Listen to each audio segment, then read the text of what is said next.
Boa tarde a todos. Bem-vindos ao workshop Perspectivas para o Legado Digital Pós-Morte. Eu sou José Viterbo, professor do Instituto de Computação da Universidade Federal Fluminense. Fui convidado aqui para ser o moderador desse workshop, sobre esse tema, porque eu atuo na área de computação ubíqua, sistemas sensíveis a contexto, onde a gente pensa lá sistemas que são reativos a informações que, a princípio, não são fornecidas pelo próprio usuário, mas que podem ser obtidas de outra forma. E, por conta disso, o Cristiano me convidou para participar do projeto DAVI, Dados Além da Vida, para dar alguma contribuição justamente nessa pesquisa tão interessante que é do legado digital pós-morte, certo? E, então, já fazendo a ponte, eu vou convidar o Cristiano a fazer sua apresentação sobre o tema.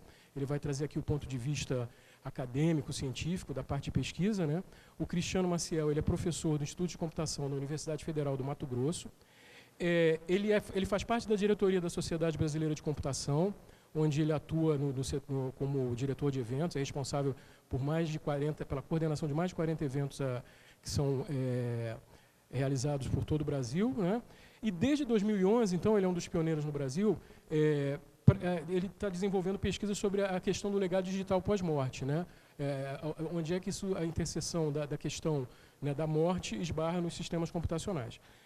Então, eu vou passar a palavra para ele. Ele tem 15 minutos aí para apresentar o ponto de vista dele.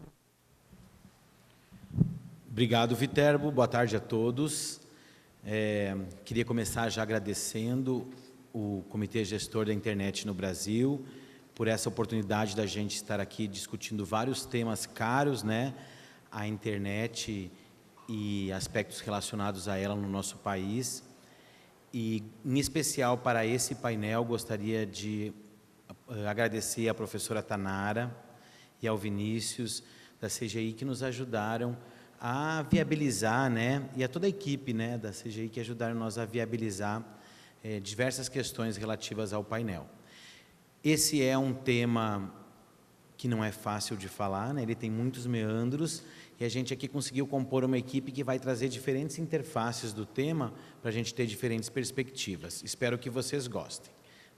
A gente começa aí mostrando para vocês, vamos ver aqui, o que acontece com nossos dados após a nossa morte. Na verdade, a gente não quer pensar muito nisso, assim como a gente não quer pensar na finitude da nossa vida. Mas eu trago aqui algumas reflexões para vocês, nós podemos decidir antecipadamente sobre o futuro dos nossos dados, ou nós podemos perpetuar a nossa vida, após o evento da morte. Percebam que na barra que nós fizemos aqui embaixo, a barra desse ano, nós adicionamos um fantasma, porque é necessário que no ambiente da internet a gente também considere a pessoa que faleceu. E essa pessoa que faleceu, há uma ruptura de comunicação que modifica a forma como isso deve ser tratado. Não há como discutir esse tema se a gente não falar um pouquinho sobre a finitude da vida. Então, nós sabemos que vem da filosofia uma série de questões quanto à finitude da vida, e o reconhecimento dela, mas é necessário que a gente realmente parta para assumir essa necessidade de ressignificar a vida e pensar como que a morte é trabalhada, em especial agora no ambiente da web. As crenças e os tabus da morte que a gente tem, que a gente traz na vida da gente, não querendo falar de morte, não, deixa para depois, isso também atrapalha que a gente discuta esse tema no ambiente da internet, e atrapalha também que os desenvolvedores de sistemas projetem a morte no ambiente web. Se nós, numa rede social, projetamos a vida, um usuário nasce numa rede social, como que o usuário morre numa rede social? Isso é necessário que seja pensado. Por outro lado, é necessário também que seja pensado sob a perspectiva de um bem digital. Essa informação, ela é um bem digital. E esse bem pode ser um bem tangível, que é um hardware. Então, quando a pessoa falece, Ah, quem vai ficar com o notebook? Quem que vai ficar com o celular dela?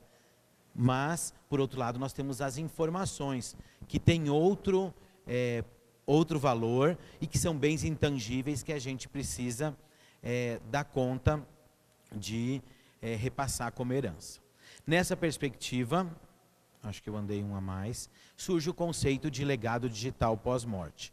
Esse legado digital é traduzido por Carroll e Romano como uma soma de todas as propriedades digitais que você deixa para os outros. Ou seja, as suas contas, os seus bens, os seus arquivos digitais, as fotos digitais e assim por diante. Nessa perspectiva, o fim da vida é um domínio que tem chamado muita atenção da pesquisa, não só pelos aspectos multidisciplinares do tema, aspectos sociais, culturais, mas os desafios tecnológicos no tratamento dessa questão. Tem sido um tema que na indústria e no mercado tem crescido bastante, potencializado pelo ambiente web, e é uma preocupação crescente das empresas de software nessa área. Contanto que Osman e Floride, em 2017, cunharam o termo Digital Afterlife Industry, que é para a gente designar esse mercado da indústria em torno da morte. No Brasil, essa área está entre os desafios da área de interação humano-computador, desde 2012, e entre os desafios na área de sistemas de informação, desde 2017. Só que é uma área totalmente interdisciplinar. Não há como a gente conversar disso sem dialogar com diversas áreas do conhecimento. Por outro lado, a gente sabe que a imortalidade é algo que divide as opiniões. Ah, se eu morrer, eu quero que o meu legado seja deixado para os meus descendentes. Eu acho importante que minha família preserve minhas fotos, que o meu perfil no memorial seja mantido, assim como eu tenho um túmulo também no cemitério. Não, eu quero ser cremado, eu quero que tudo sobre mim desapareça. Eu já morri, não faz diferença. Esses são os deletionistas, segundo a visão do Paul. Então nós temos aí duas visões diferentes, dos que querem preservar o legado, assim como aqueles que querem deletar o que nós temos aí pela frente. Quem decide somos nós?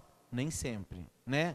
A nossa advogada daqui a pouco vai falar aqui que está tudo expresso em termos de uso. E na hora que a gente entra numa aplicação, às vezes a aplicação já determinou o que vai acontecer com o nosso legado após o falecimento. Quando eu falo nosso, gente, eu não estou desejando para ninguém a morte, tá?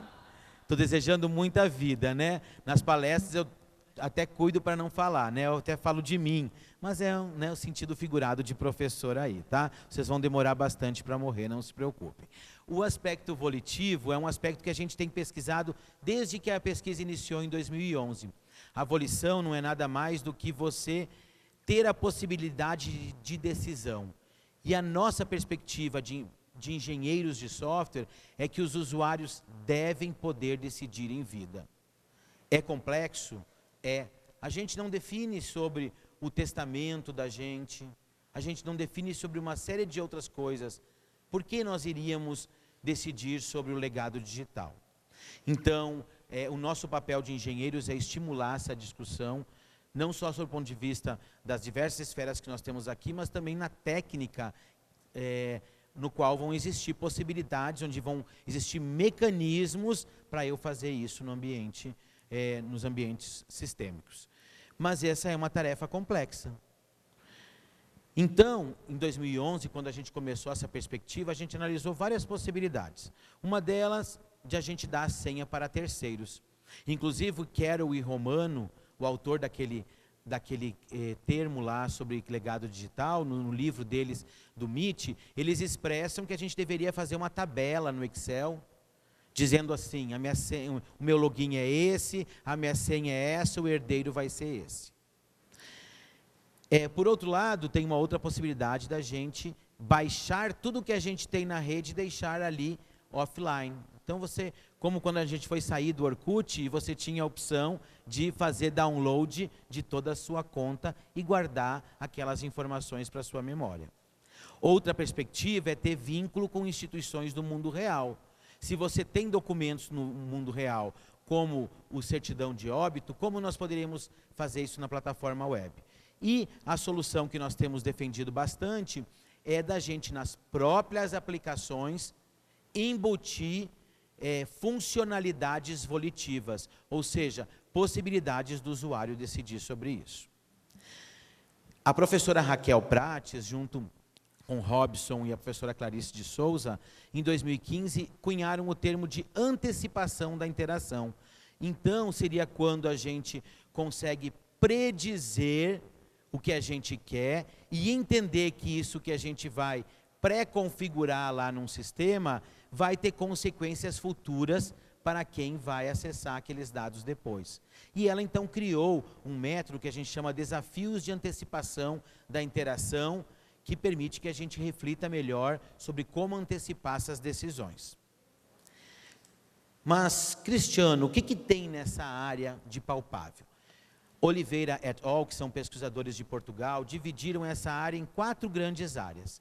Uma delas é de mensagens, ou seja, você pode ter sistemas em que você deixa mensagens que serão entregas após a morte do usuário. Ou seja, você pode entrar num sistema e dizer: oi, eu te amei muito, mas você não me quis. Tchau. E a pessoa só vai receber depois da sua morte. Como aquelas cartas que são deixadas, né, póstumamente. A outra são os memoriais, que no Facebook, nós sabemos, por exemplo, e o Arilo vai comentar melhor para nós temos a possibilidade de escolher se nós queremos que o nosso perfil seja transformado em um memorial. Temos a gestão de herança digital, que são sistemas, que são cofres digitais onde você coloca as suas informações. E temos a possibilidade da imortalidade digital, que é a recriação da vida por software, ou seja, eu ter um avatar meu que vai perpetuar a minha vida. Bem,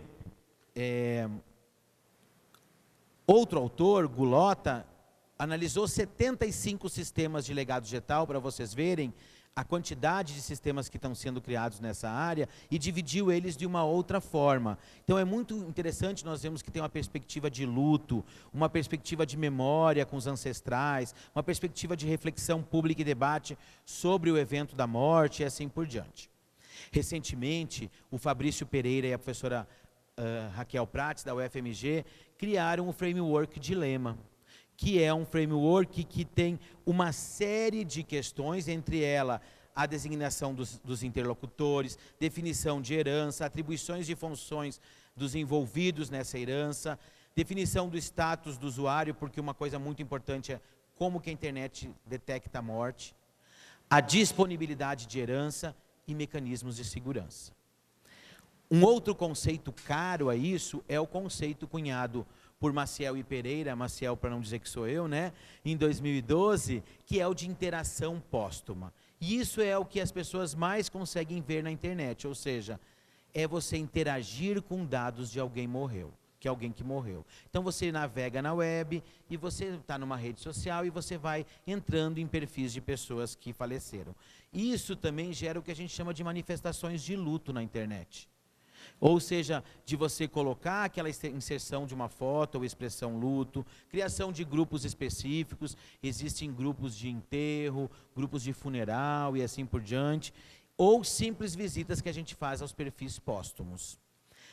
Muito tem sido falado e tratado os memoriais digitais, que em geral, da transformação de um perfil ativo na rede social para um espaço de homenagens na web, ou na automação de cemitérios, como é os estudos que nós temos com a professora Carla Leitão, da SERG, da PUC-Rio, onde a gente analisou, por exemplo, o cemitério da Consolação em São Paulo, que os túmulos têm QR Code, e a gente consegue acessar os memoriais dos falecidos que lá estão.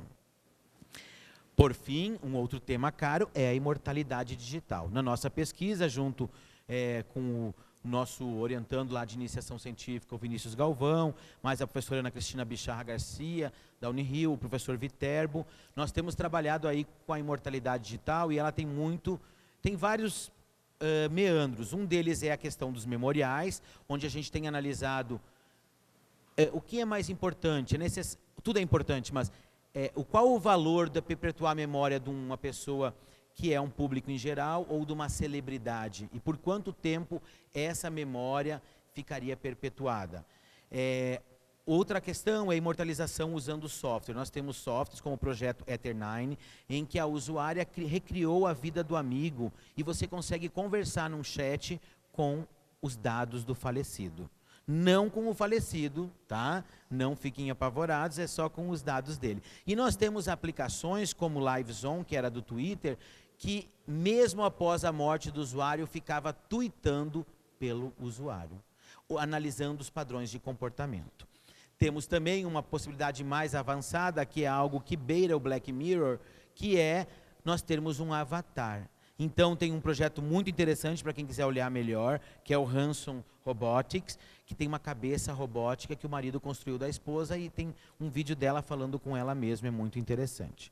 Então, tudo isso nós temos estudado no âmbito do projeto Dados Além da Vida, que é o projeto Davi. A gente leva a cabo aí, em especial com alunos de iniciação científica, então é a galera jovem, de 17 a 20 e poucos anos, pesquisando um tema caro que é a morte. Temos colaboração com diversas universidades, nós temos 11 universidades trabalhando conosco, né? A professora Letéia já fez trabalhos conosco na UNB, o professor Viterbo, a professora Raquel Prates, Carla, não vou deixar de citar nomes porque são uma infinidade de pessoas que têm trabalhado conosco dessas 11 instituições. Nós temos trabalhado em diversas linhas de pesquisa e estamos adentrando agora na área de games também, especialmente com jogos empáticos, tá? Então acessem, nós temos aí um Facebook fazendo uma propaganda, né? E lá a gente vai compartilhando, quem tiver interesse nessa área de pesquisa que tem sido muito rica e muito procurada. Por fim, a reflexão final, que meu tempo acabou, é que é necessário que a gente discuta esse tema. É necessário que os projetistas e os stakeholders se empoderem dessa questão para projetar a morte e não só a vida nas aplicações, mas também que a gente pense tudo isso com foco no usuário e nas necessidades do usuário, tá? E por isso agradecemos esse espaço, porque discutir em eventos, discutir com o mercado, tornar essa questão interdisciplinar e conscientizar todo mundo sobre a finitude da vida ou não no espaço web, também é nossa responsabilidade. E cada um de nós faça um convite a pensar se nós estamos cuidando dos nossos dados para que eles fiquem imortalizados ou não. E as ferramentas têm uma série de recursos para isso, tá? Então agradeço a todos, estão aí os contatos e vamos à discussão. Obrigado.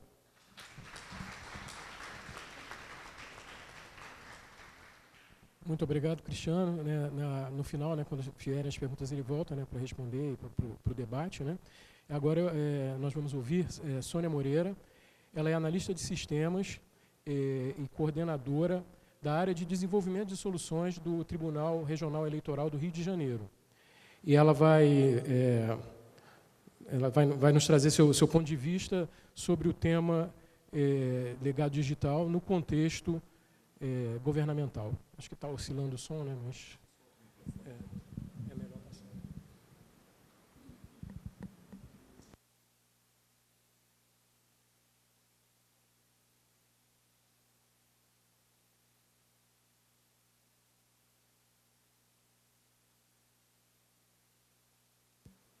Boa tarde a todos. É um prazer estar aqui. Agradeço aí ao Cristiano e a equipe inteira do projeto, né, por encabeçar esse painel.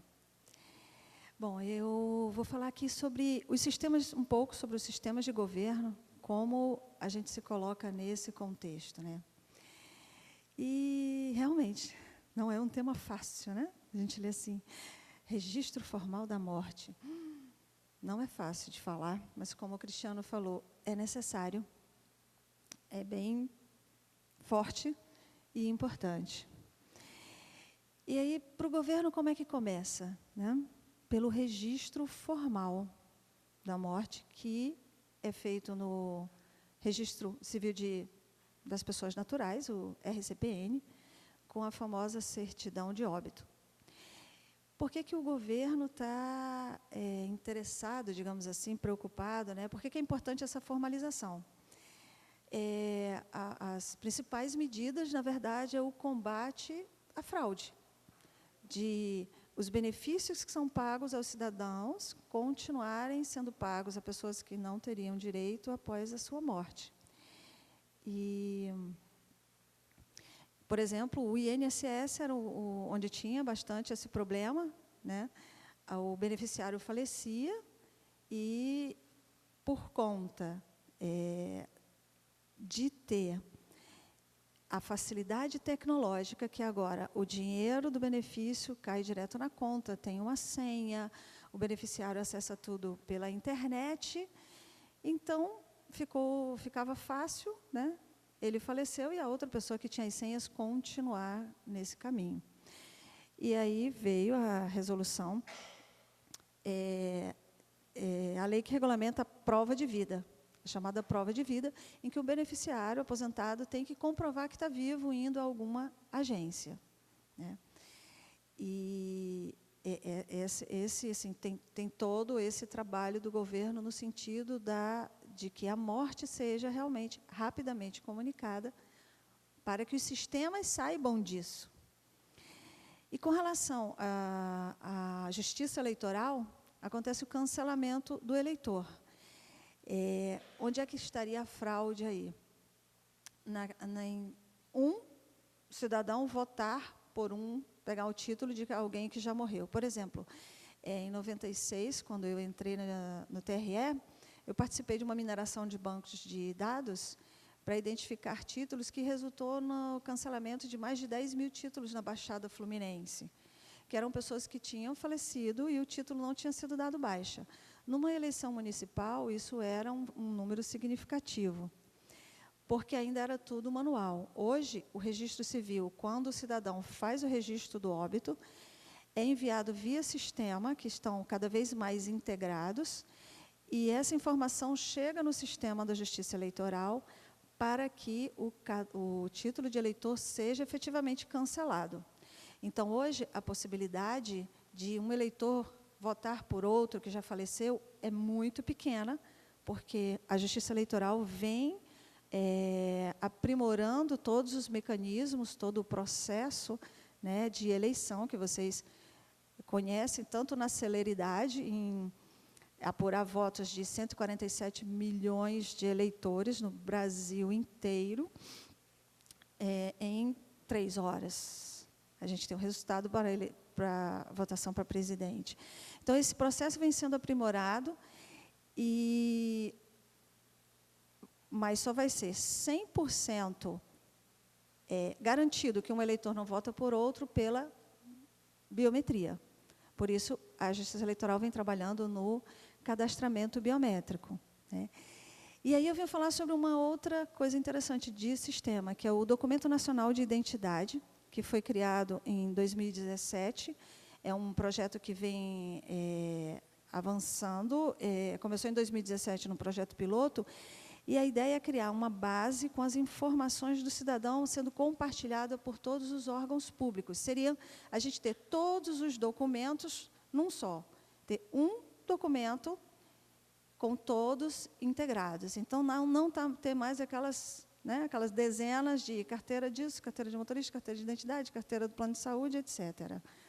Então, começou esse trabalho em 2017, e o projeto de Documento Nacional de Identidade.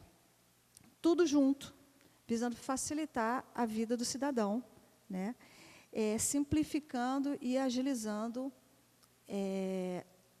toda a integração de todos os sistemas de governo, toda a vida da gente num único app. A gente ter todos os documentos no celular.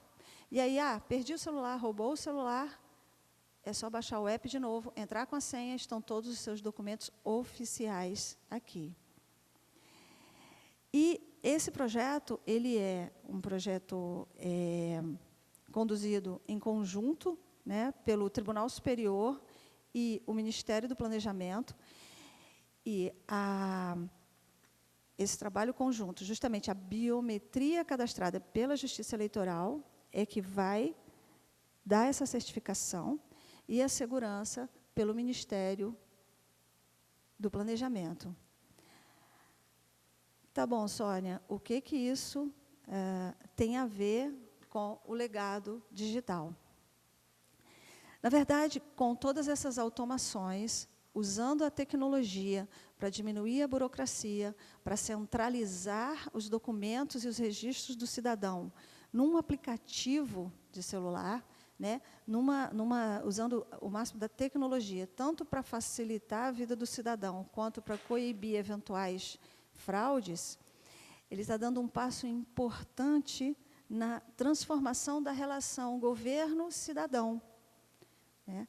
Então, nesse caminho da via digital, essa relação do governo-cidadão está sendo transformada. O governo está oferecendo cada vez mais facilidades, serviços online, com segurança e confiabilidade.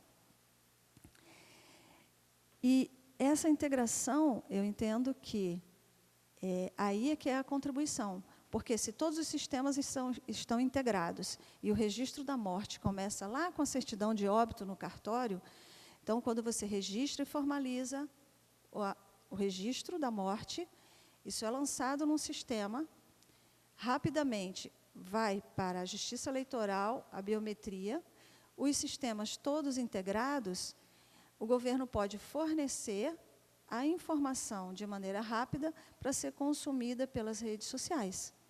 Então, aquilo que o Cristiano falou, como que a internet detecta a morte? Com esse trabalho do governo, vai detectar muito rapidamente, quase que no momento em que é registrada a morte e gerada a certidão de óbito. Aí, as redes sociais já vão saber do falecimento. E, a partir daí, é o que os demais colegas aqui do painel vão falar. Ok? Então, é assim que o governo está contribuindo com o Dados Além da Vida. Obrigada.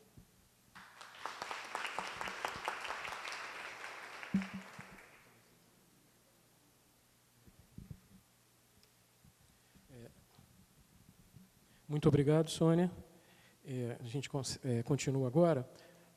Nesse momento, a gente vai ouvir o Arilo Cláudio, ele é professor da Universidade Federal do Amazonas, do Instituto de Computação. Mas, nesse momento, além disso, né, ele está atuando na indústria como diretor de produto da Melius. Né? Então, ele vai trazer uma visão com enfoque justamente no contexto da visão da indústria. Por favor, você tem 15 minutos. Bom, boa tarde a todos. Primeiro, queria agradecer ao Cristiano e à professora Tanara pelo convite para participar dessa discussão. Eu fiquei muito contente em poder participar, porque hoje eu tenho atuado nos dois mundos, né, no mundo acadêmico e no mundo também na indústria. E, apesar de estar muito dedicado na indústria, hoje, como diretor de produtos da Melius, é uma preocupação que a gente tem quase que diariamente. O ponto importante é que, normalmente, essa preocupação sempre acontece em situações mais complicadas, onde já aconteceu assim, um falecimento de alguém e a gente precisa, de alguma forma, tomar decisões por conta de algo que já aconteceu e que a gente não pôde meio que se prever, a gente não pôde se prevenir de alguma forma. Eu acredito que todos vocês aqui utilizam tecnologia no dia a dia e, possivelmente, têm dados que vocês consideram como valioso no mundo digital. E aí, no final, eu vou até pedir para vocês responderem uma pergunta que eu vou fazer. Mas, antes disso, contar um pouco de por que a gente tem toda essa complicação. Não é novidade para ninguém, né? A gente, no século anterior, a gente tinha um mundo muito mais controlável, vamos dizer assim. Os negócios eram feitos todos nas nossas proximidades, íamos lá, pagávamos, recebíamos um produto e a vida era muito mais tranquila. A interação era basicamente física entre as pessoas, então você tinha contato direto com aquelas pessoas e a comunicação acontecia normalmente por esse meio, ou por fala, ou por algo escrito, né?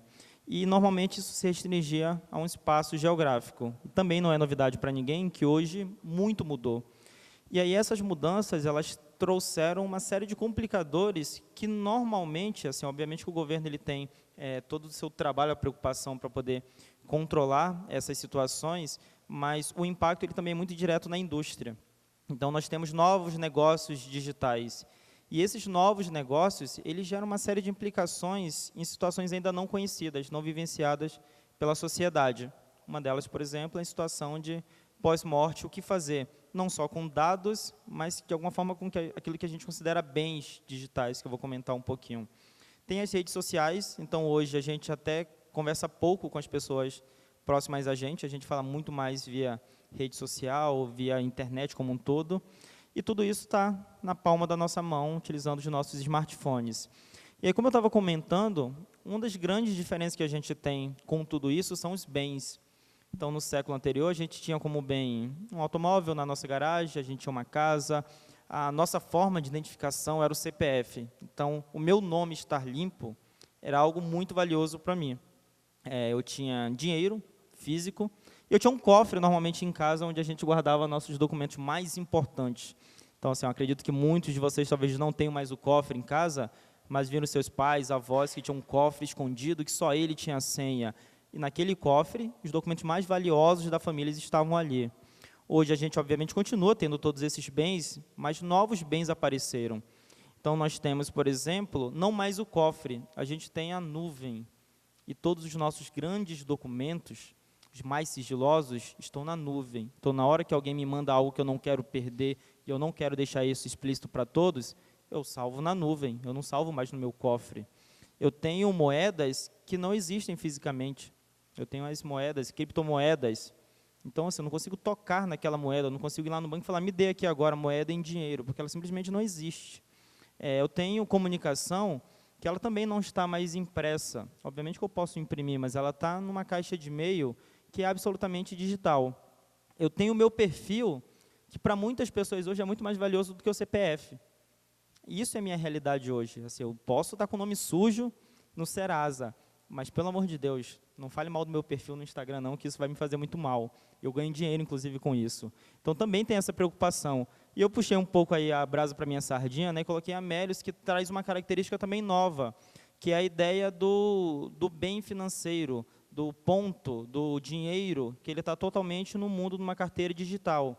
E o que eu faço com isso?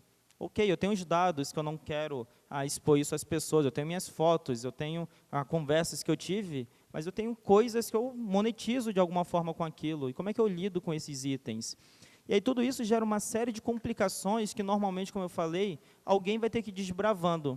E, normalmente, esse ato de desbravar, ele vai impactar diretamente a vida das empresas de tecnologia, porque alguém vai tomar uma decisão, talvez aquilo se torne recorrente, isso vai ter um efeito cascata com todas elas. Eu vou comentar de alguns cenários meio que famosos e até depois compartilhar um pouco com vocês como é que a gente lida com isso lá na Melius. Então, por exemplo, de quem seria a tutela jurídica dos bens digitais no caso de falecimento de um usuário? E aí eu trouxe uma reportagem que foi publicada de um caso que foi bem célebre para quem pesquisa, quem atua nessa área deve conhecer, que foi uma situação na Alemanha, onde os pais queriam acessar a conta do Facebook da sua filha após a sua morte. E o objetivo com isso era tentar descobrir a causa da morte.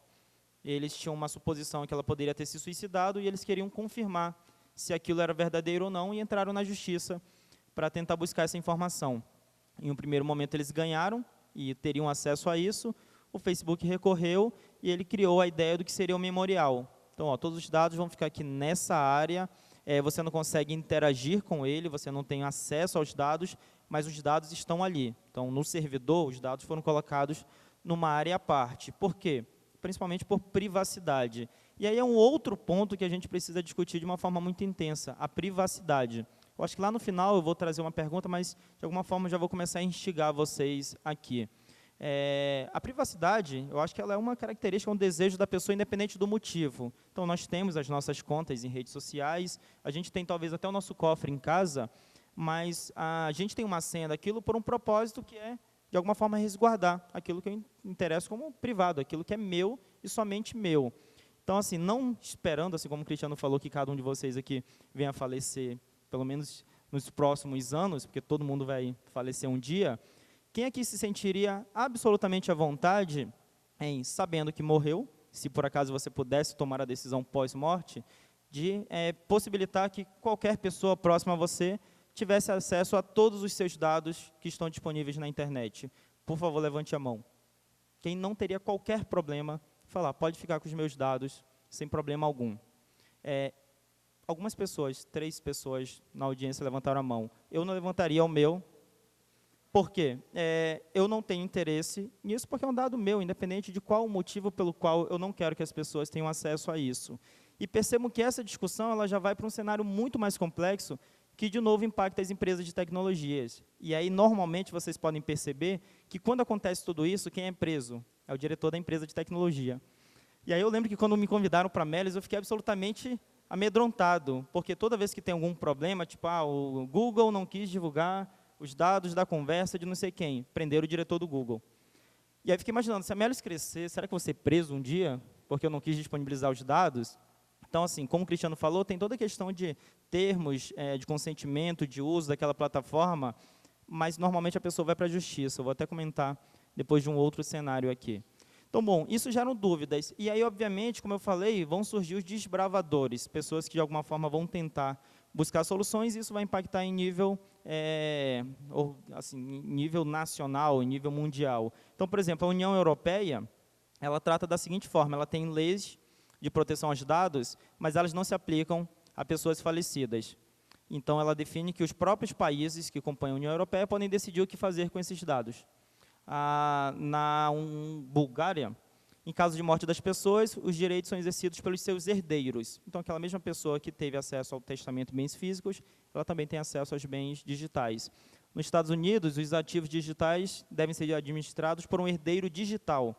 Então, alguém vai ser elencado como herdeiro digital daquela pessoa, pode não ser o mesmo herdeiro das coisas físicas. E no Brasil, como é que funciona isso? Então, assim, para quem é envolvido com essa discussão sobre dados, tem uma lei, né, que foi promulgada recentemente, nos últimos anos, que é a Lei Geral de Proteção dos Dados. E ela descreve uma série de coisas sobre como tratar com os dados das pessoas, sendo que tem um ponto que ela não trata, sobre o falecimento, dados de pessoas falecidas. Ela fala sobre várias coisas, como, por exemplo, o consentimento do titular como requisito para que os dados possam, de alguma forma, ser manipulados. Mas ela não prevê o que acontecer se a pessoa falecer após isso. E por que isso é um problema para as empresas de tecnologia? Hoje, eu tenho um time que é responsável só por implementar as regras definidas na LGPD. Então, é caro para a empresa. A gente está fazendo isso. Só que a gente está fazendo aquilo que a lei está definindo. E ela não fala nada sobre dados pós-morte. Então, a gente não tem uma solução para aquilo. Eu posso optar por uma solução? Posso. Mas, como ela não é lei, daqui a um mês ela pode ser mudada e a gente vai ter que implementar tudo de novo. Então, isso gera uma série de complicações para uma empresa, principalmente para aquelas empresas que não são uma dessas três aí, que tem muito dinheiro, muitos recursos e tal. Então, eles tomaram decisões que talvez eles mesmos tenham que mudar. A gente ainda não optou por isso, por não ter uma regulamentação bem definida. Então, por exemplo, dando alguns cenários de empresas de tecnologia, o Instagram, ele permite que qualquer usuário denuncie uma conta com alguém que faleceu, e uma vez que aquilo foi confirmado, de acordo com as regras deles, isso é criado um memorial. Então, as pessoas podem solicitar a remoção da conta, mas os dados foram separados com uma espécie de memorial e ele fica preservado. O Twitter, ele viabiliza a exclusão de uma conta de um usuário falecido por solicitação de familiares. Então, você fala, olha só, se a pessoa morreu, por favor, tire. E o Facebook, ele permite que, em vida, a pessoa elenque um herdeiro digital para aquela conta. E, uma vez falecido, aquela pessoa passe a assumir a posição de dono dos dados daquela conta. Então, percebam que só em poucas empresas já tem soluções diferenciadas para isso. O Facebook, por exemplo, o Instagram, inclusive, é do mesmo dono e ele toma decisões diferentes sobre algo muito parecido. Então, percebam que não há uma uniformidade sobre isso, e dependendo do tamanho da empresa ou do seu propósito, isso ainda vai se tornar um pouco mais complexo. Mas até aqui a gente só está falando de dados, que obviamente tem o seu valor, até porque hoje eles são monetizados, né? As pessoas, por exemplo, influencers digitais, eles ganham dinheiro, por exemplo, com a sua conta no Instagram. Mas em outras situações, é nesse cenário, por exemplo, que eu me encaixo mais. E os pontos e milhas? Não existe milha como um bem físico. Assim, eu acredito que ninguém aqui coloca no imposto de renda. E eu tenho 50 mil milhas para viajar na Gol. Porque não é um bem físico, ele não é considerado dessa forma. Mas é algo que você entende como uma forma de monetizar. Como esses caras, como essas empresas tratam isso? Eu fui pesquisar sobre todas elas, inclusive nós, na Melius, também fazemos da mesma forma. No momento do cadastro, é explicitado que aquela informação, aquele conteúdo que você está obtendo, ele é individual e intransferível. Então, você não pode passar isso para terceiros. Então, não existe essa possibilidade em nenhuma dessas empresas. Você não pode pegar sua milha e você passar para uma outra pessoa. Então, não existe essa possibilidade. Você concordou com isso. Em caso de morte, a conta é excluída, os pontos, milhas, eles são automaticamente cancelados. Então, essas empresas fazem desse jeito. Qual é o problema com isso? A gente não necessariamente concorda. A gente vai questionar. E aí, qual o caminho, já que não existe uma lei para isso? Novamente, a justiça. Então, usando uma outra ferramenta também bastante conhecida por nós, o Reclame Aqui, eu encontrei esse cenário, por exemplo, de uma pessoa absolutamente incomodada porque o marido faleceu, ele tinha muitas milhas e ela solicitava que as milhas fossem transferidas para ela. E a empresa respondeu dizendo, ó, não posso, porque no termo de uso está aqui explícito dizendo que ela é intransferível, e ele concordou com isso. Ela falou, não, mas de acordo com o direito do consumidor, tal, e fez todo esse questionamento que vocês podem ler aí com mais calma, e deu nota 0 para a empresa. Consequências. O Reclame Aqui é uma ferramenta absolutamente valiosa para a reputação de uma empresa. Nós, na Melios, por exemplo, prezamos muito. Tem uma pessoa que é dedicada só a responder reclamações do Reclame Aqui. Por quê? Porque nós queremos mostrar que nós somos sérios e que aquele produto que a gente está oferecendo, ele, de fato, agrega valor para as pessoas. E ela deu nota 0 e ela não vai tirar essa nota de jeito nenhum. Então, toda questão judicial, vão ter que gastar com advogado, e tem a reputação também, a imagem da empresa, que ela é prejudicada por uma coisa que não é culpa da empresa. É algo que não tem definido como lei, e a gente simplesmente tenta seguir de acordo com aquilo que foi de consenso em um determinado momento. E aí é onde entra, então, as problemáticas para finalizar. Infelizmente, nós não temos leis preparadas para isso. Isso gera soluções individuais e normalmente inconsistentes entre as empresas. Pode acontecer até de uma pessoa falar, mas meu marido faleceu, na Múltiplos ele ganhou, mas na Smiles não. Então, eu quero que ele ganhe também, porque eles tomaram decisões diferentes. A Múltiplos é melhor do que a Smiles? Não. Eles simplesmente tomaram decisões e ambos respeitam a lei que existe naquele momento. Principalmente quando não existe uma lei, obviamente que ele está dentro dela. E outro é em relação à privacidade, porque a gente fala muito sobre os dados da pessoa falecida, mas de quem não faleceu? Então, eu perguntei, quem aqui iria se dispor a permitir que qualquer pessoa acesse seus dados após a sua morte, mas você pensou na pessoa que interagiu com você? Então, você faleceu, você teve conversas, por diferentes motivos, algo pessoal, algo profissional, por diferentes fatores. Será que eu me sentiria bem e pessoas lerem minhas conversas, por exemplo, sobre algo que eu estava decidindo, por exemplo, uma decisão muito estratégica no meu emprego, algo sobre o meu relacionamento? Então, você pensou na pessoa que fica? Então, como é que a gente lida com isso? Porque, em teoria, ela também é dona daquele dado. Não é na conta dela, porque ela tem acesso à conta dela, mas, de alguma forma, ela é parte daquilo. Então, a gente deveria ouvir essas pessoas também como parte da tomada de decisão? Não sei. E aí, não sabendo, eu, enquanto empresa de tecnologia, eu não sei como lidar com isso hoje, infelizmente, mas adoraria saber. Bom, é isso. Muito obrigado. Espero ter contribuído um pouco com a visão que nós temos na Melios e depois a gente volta a discutir mais. Então, obrigado pelo convite.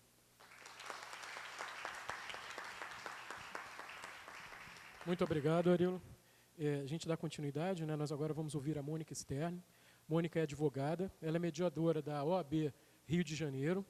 Ela tem experiência no tema legado digital de duas formas, né? Ela atua bastante com inventários e partilhas, então uma experiência prática, né, jurídica sobre o tema. E desde 2013 ela já atua também pesquisando o legado digital com o grupo, com o projeto Davi, ligado ao professor Cristiano Maciel. Mônica, por favor, você tem até 15 minutos.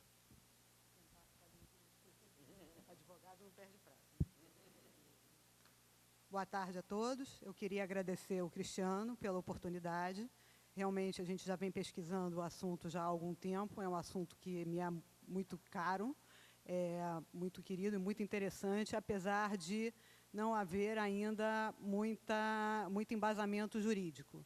Eu vou tentar fazer aqui uma apresentação sem usar muitos termos jurídicos e muita coisa hermética para não ficar muito chato e maçante. Então, eu vou trazer aqui o mesmo questionamento que o Arilo trouxe na apresentação dele. De quem seria a tutela jurídica dos bens digitais em caso de falecimento do usuário? Pois é, a lei não fala. Não há nenhuma disposição legal sobre o assunto. Tá? Então, eu comecei aqui fazendo uma breve apresentação, basicamente dizendo que mais da metade da população, quase a metade da população, usa atualmente as redes sociais de alguma forma, e essa utilização da internet, como consequência, forma um patrimônio. Não é um patrimônio tangível, não é um patrimônio sobre o qual a lei trata. A lei, quando foi criada, principalmente o Código Civil, que trata das sucessões, foi criado no século passado, onde não havia sequer o pensamento, a possibilidade de você pensar em partilhar um bem que não fosse tangível. Não existia essa previsão legal, né? Todas essas manifestações de caráter intangível, de caráter artístico ou não, vêm sendo acumuladas na nuvem, e não havia, inicialmente, uma preocupação quanto ao que poderia acontecer com esse patrimônio não tangível com o falecimento da pessoa que o produziu, né? Mas agora, isso vem passando não só do mundo online, mas também para o mundo offline e para o mundo jurídico. E os juristas têm começado a se preocupar com isso, mas a lei ainda não tratou dessa questão, infelizmente. Bom, então, como eu falei, tem que ser, o patrimônio virtual precisa ser pensado e planejado, né, mesmo que haja uma valoração econômica ou não. Tá? Como não há uma previsão legal, as redes sociais, os provedores de internet, como já foi tratado aqui, eles tentam dar uma solução não jurídica para a questão. Eles buscam soluções que são viáveis para eles. Eles buscam as soluções que são mais acessíveis para eles, provedores, e redes sociais, de uma forma geral. Eles não pensam, muitas das vezes, na necessidade dos usuários e no qual seria a melhor solução para os usuários. Então, aqui, eu só trato aqui, vou passar brevemente, porque eu não vou me deter muito em cada opção, até porque o Arílio já tratou também dessa questão. Bom, de fato, o que nós temos hoje em termos de legislação? A lei que trata do direito das sucessões é o Código Civil, que, como eu já falei anteriormente, foi criado no século passado. E a sucessão é prevista no artigo 1788, que fala: morrendo uma pessoa sem testamento, transmite a herança aos herdeiros legítimos. O mesmo ocorrerá quanto aos bens que não forem compreendidos no testamento, e subsiste a sucessão legítima se o testamento caducar ou for julgado nulo. Traduzindo isso para português, tá? Tirando do juridiquês. Se a pessoa morre e ela não deixa um documento, que seria o testamento, no qual ela expressa qual é a vontade dela, o que ela quer que seja feito com os bens que ela deixou, tá? A lei estabelece que esses bens têm que ser partilhados entre os herdeiros. Quem seriam os herdeiros? Então, há uma previsão, uma ordem legal. Tá? Então, seriam os descendentes ou os companheiros, os ascendentes, juntamente com o companheiro ou cônjuge. Se não houver nem descendentes, ascendentes, só o cônjuge. E, se não houver nenhum desses acima, os colaterais. Colaterais, irmãos ou primos, se não houver irmãos. Então, essa é a ordem que a lei estabelece. Mas, e se, eventualmente, o usuário que faleceu deixou um legado digital e não gostaria que nem o cônjuge, nem o ascendente, nem o descendente, nem o colateral administrasse esse bem, ficasse de posse desse bem, pudesse ter acesso a esse bem? Qual é a solução que ele pode utilizar para que uma outra pessoa, que seria a escolha dele, né, que seria a pessoa que ele escolheria, para poder administrar esse bem? Então, aí a gente parte para o conceito de herança digital. Não existe ainda uma juridicação, uma previsão legal, tá, do que seria a herança digital. Não existe nenhuma legislação, da mesma forma como não existe a previsão legal de legado digital, tampouco existe a questão da herança digital. O grande problema que nós temos no direito, de uma forma geral, e na nossa legislação brasileira, é que ela está sempre 10 passos atrás, e eu não estou exagerando, ela está sempre 10 passos atrás dos avanços tecnológicos, né?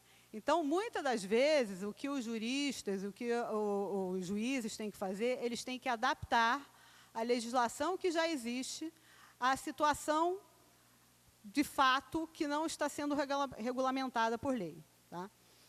Então, a primeira coisa que se pensou em termos de herança digital é o que estaria incluído, né? Se os dados digitais poderiam ser incluídos na herança digital. Porque a legislação, quando previu quais seriam os bens e como eles seriam partilhados, como eu falei anteriormente, jamais cogitou essa possibilidade de haver uma herança digital, né? Aí, como eu falei também, os juristas têm que fazer uma manobra, né, legal para poder enquadrar a situação de fato, que não está prevista em lei, dentro de uma lei que já existe. Então, o artigo 1791 menciona que a herança engloba um todo unitário, né? O que incluiria, então, não só o patrimônio material, ou seja, aquele tangível, mas também poderia estar enquadrado aí os bens intangíveis, né?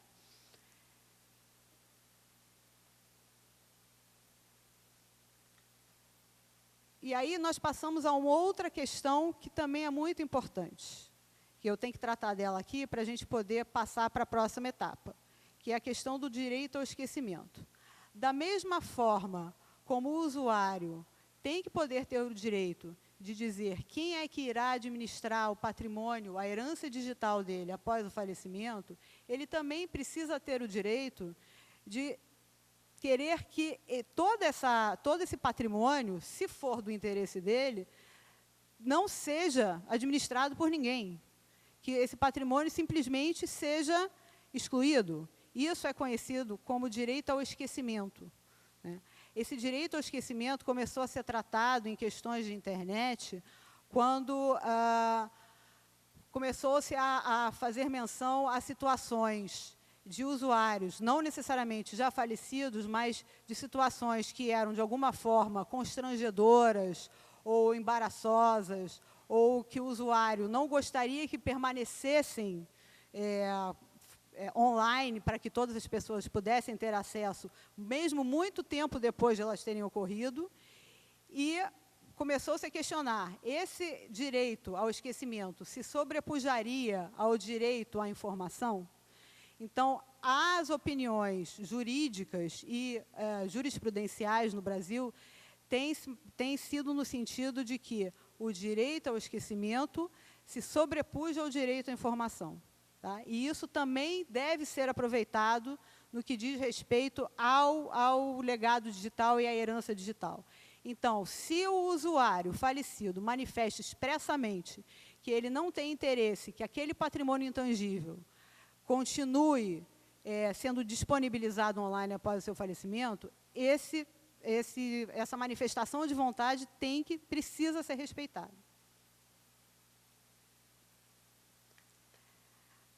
Também no Brasil não existe ainda uma previsão jurídica legal específica quanto ao testamento digital.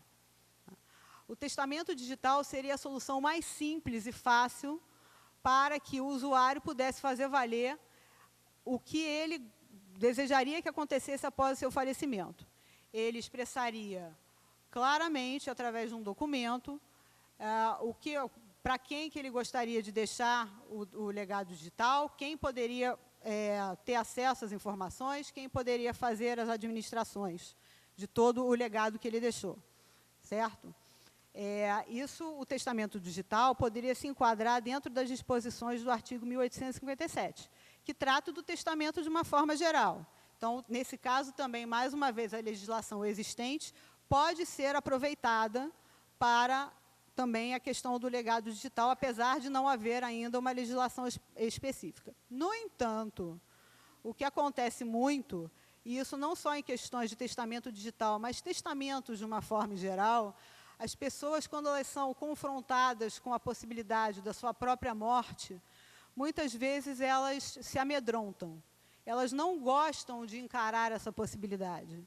Então, para uma pessoa pensar em fazer o seu testamento, seja um testamento físico, seja um testamento digital, ainda há muita resistência, né? Mas essa certamente seria a maneira mais simples e mais fácil de resolver a questão.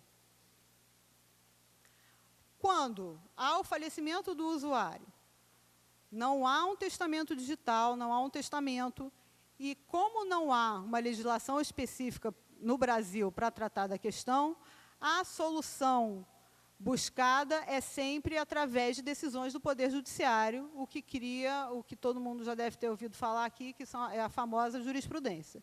Jurisprudência é um conjunto de decisões que dá um direcionamento para como o Poder Judiciário vai encarar uma determinada situação.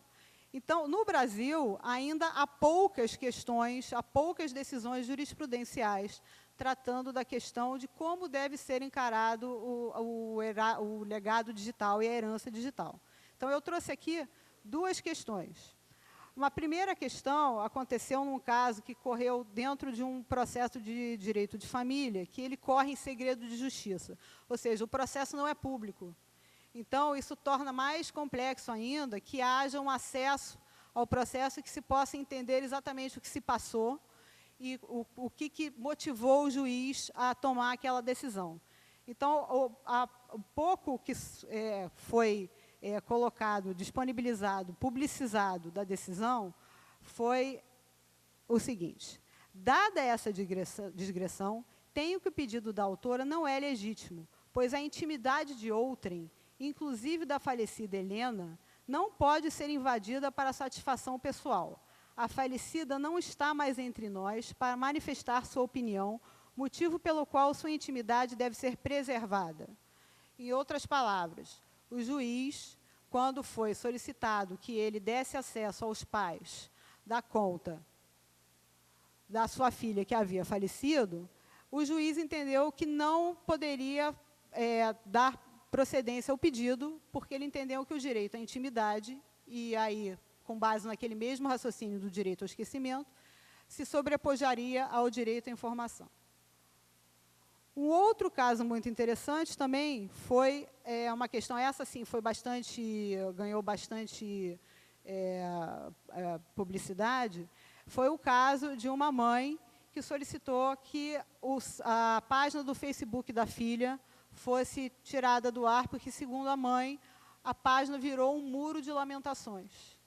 E, nesse caso, a juíza realmente deu a liminar, porque ela realmente concordou que as manifestações de pesar tinham ultrapassado qualquer questão que tinha ultrapassado o limite do aceitável. Realmente estava causando mais tristeza e consternação à família do que qualquer outra coisa. Aqui, ó. Existem algumas propostas de alteração legislativa. Tá? Existem algumas propostas de alteração do Marco Civil da Internet e algumas propostas de alteração do próprio Código Civil, quando fala da questão do direito de sucessões. No entanto, existem várias críticas a ambas essas propostas, seja a alteração do Marco Civil, seja a alteração do Código Civil. Tá? Existem, aqui eu enumero, são 7 razões principais. Tá? Mas, basicamente, não se leva em consideração a vontade do usuário, né? Não se leva em consideração a questão do direito ao esquecimento, e não se leva em consideração também que, muitas das vezes, se você conceder o direito aos herdeiros de administrar, você também vai estar inserindo pessoas com quem o usuário tinha contato, e dados dessas pessoas também serão administrados por terceiros. Então, isso causa uma série de outras complicações. Só para concluir, é claro que a legislação tem que prever isso, até para dar uma maior segurança jurídica para as empresas que lidam com o assunto, até para os próprios usuários. Mas tem que ser levado em consideração também todos os aspectos Você não pode só fazer uma legislação pautado só na questão do usuário ou só na questão de terceiros. Realmente é um assunto que é multidisciplinar e que tem que ser colocado para uma discussão pública para que se chegue a um consenso de qual é a melhor solução que atenda a todos os envolvidos. Então, eu agradeço muito, obrigada, boa tarde.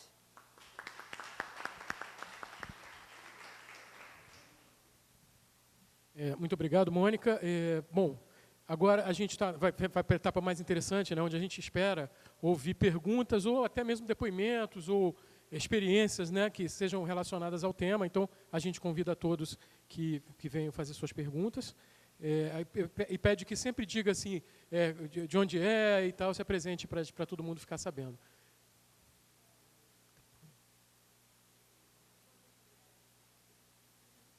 Acho que tem que apertar e segurar um pouquinho. Aperta e segura para acender a luz. Tem um botãozinho aí, não? Ele já vai lhe ajudar. Agora foi. Boa tarde, meu nome é Flávia, sou pernambucana, estou aqui pelo programa IUF e advogada. Andei estudando esse tema há um tempo atrás e a minha pergunta, obrigada por ter falado desculpa, Mônica. Eu ia perguntar justamente isso, como andava a alteração legislativa, né, como andava esse assunto no Congresso.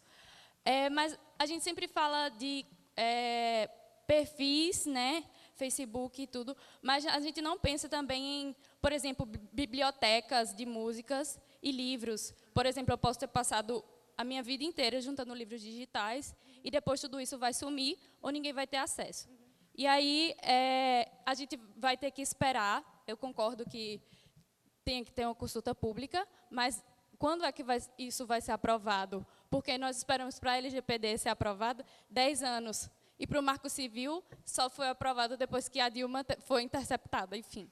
Então, assim, é justamente isso. Como é que está o lobby dentro do Congresso para que isso seja aprovado, enfim, ou que se abra uma consulta pública? Obrigada. Bom, obrigada pela pergunta. Existe, como eu falei antes, existem alguns projetos que estão tramitando no Congresso. Tá? Existem o processo mais antigo, ele já passou por todas as câmaras, todas as comissões. Tá? É um projeto de 2012, tá? Que é um dos projetos que eu mencionei que propõe a alteração no Código Civil.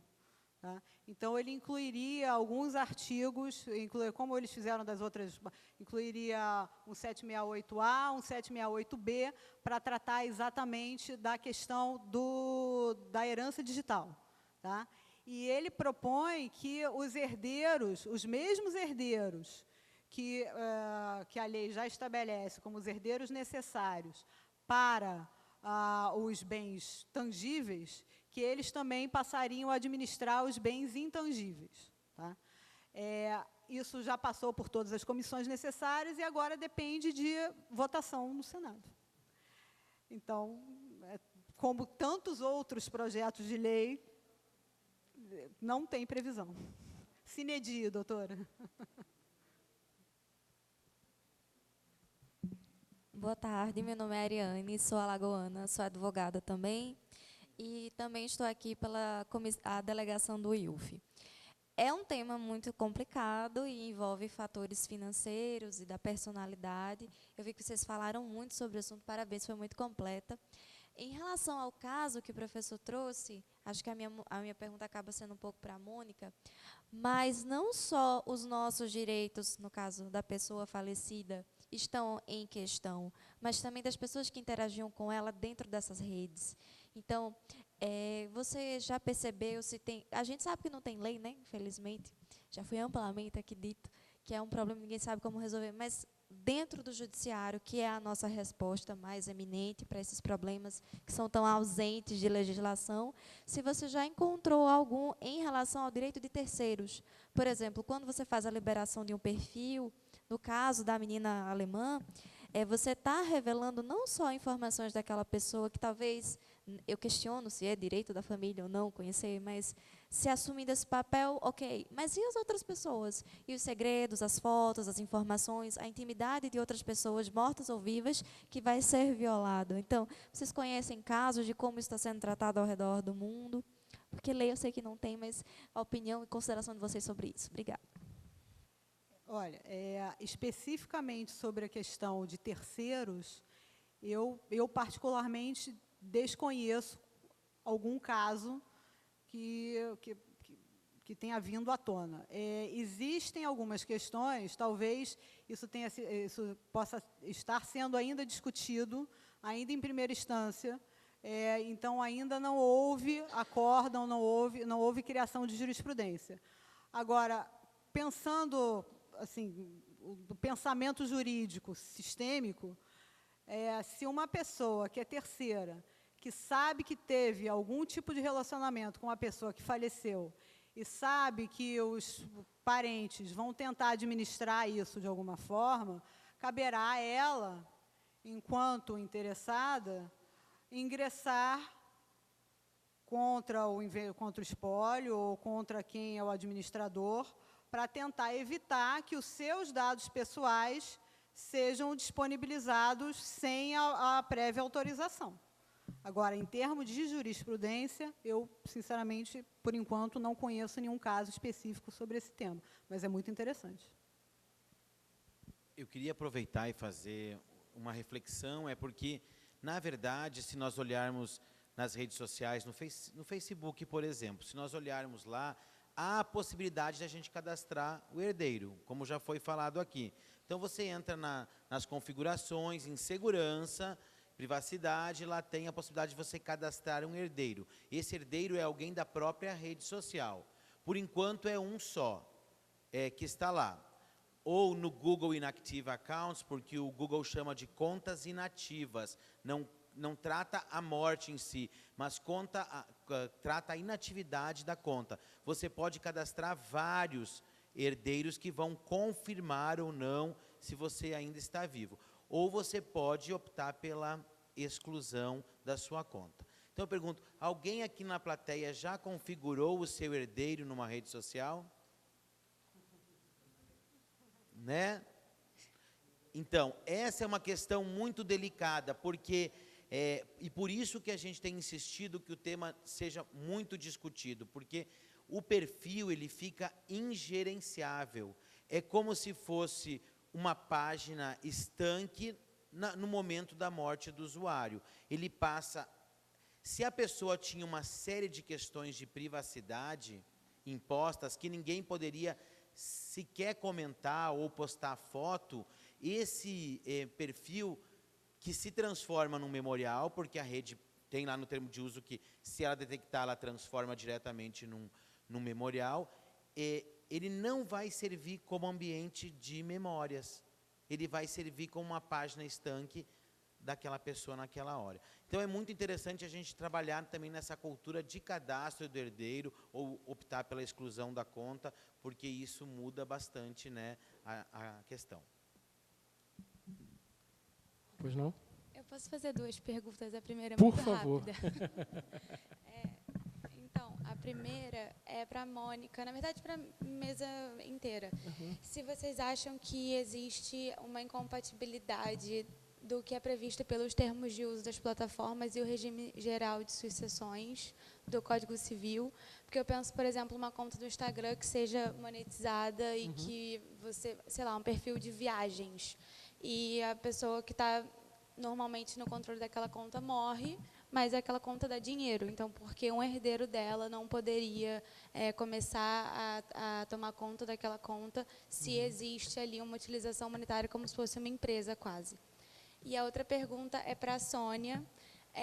Lá no ITS a gente trabalha bastante com identidade digital, e aí eu não vou nem entrar muito no mérito de toda, assim, de umas problemáticas que a gente pode traçar a respeito da DNI em si, mas você citou que ela seria uma solução do governo para passar os dados de quando alguma pessoa falecesse para essas plataformas. E aí eu fiquei pensando como isso acontece e como você protege a privacidade dos cidadãos? Qual seria a legitimidade do poder público controlador da DNI de passar esses dados? Que ato vinculado administrativo seria esse? Onde está previsto? Enfim, e aí eu acho que isso acaba que vai se relacionar com toda a outra discussão da mesa de direito do usuário, de querer aquele dado compartilhado ou não. Enfim, obrigada. Obrigado. Eu vou passar para a Mônica e também vou provocar o Arílio, de repente, para falar sobre essa primeira questão, né? E depois a Sônia sobre a segunda questão. Mas antes, só também fazer uma provocação nessa história, que ele falou que o Google, Facebook, você cadastra herdeiros, né? Mas não necessariamente você ter a senha significa que você pode usar a senha, né? Porque uma senha bancária você pode ter também, né? E não necessariamente você vai poder usar. Então, eu vou passar para a Mônica, provocando. Bom, então, com relação à questão da incompatibilidade, na verdade, o que acontece? De fato, o Código Civil, quando trata do direito de sucessões, ele não faz menção aos bens digitais, né, ao legado digital. Então, só retrocedendo um pouquinho, por conta da falta de previsão expressa, as redes sociais e provedores começaram a criar suas regras próprias. Dentro do direito, você pode contratar da forma que você bem entender, desde que não seja ilegal. Então, você pode disponibilizar, você pode contratar com uma pessoa que toda quarta-feira do mês ela vai sair vestida de... um homem vai sair vestido de vestido na rua durante tantos meses. Isso não é uma contratação ilegal, não há uma previsão contrária em lei. Se a pessoa aceitou cumprir a obrigação, ok. Tá? A gente entraria aqui na questão de que os provedores e as redes sociais, elas impõem, isso seria uma espécie de uma imposição aos usuários. Tirando o fato do Facebook, que oferece uma possibilidade de escolha, até, salvo melhor juízo, os demais impõem uma restrição aos usuários, né? Basicamente, como o Arílio falou, impõe a restrição ao usuário, dizendo que, em caso de falecimento, é um direito pessoal intransferível e que não pode ser utilizado por terceiros, né? Você poderia enquadrar aí como uma espécie de um contrato de adesão. E você poderia, então, alegar a ilegitimidade, a ilegalidade dessa cláusula, partindo da questão do contrato de adesão, né?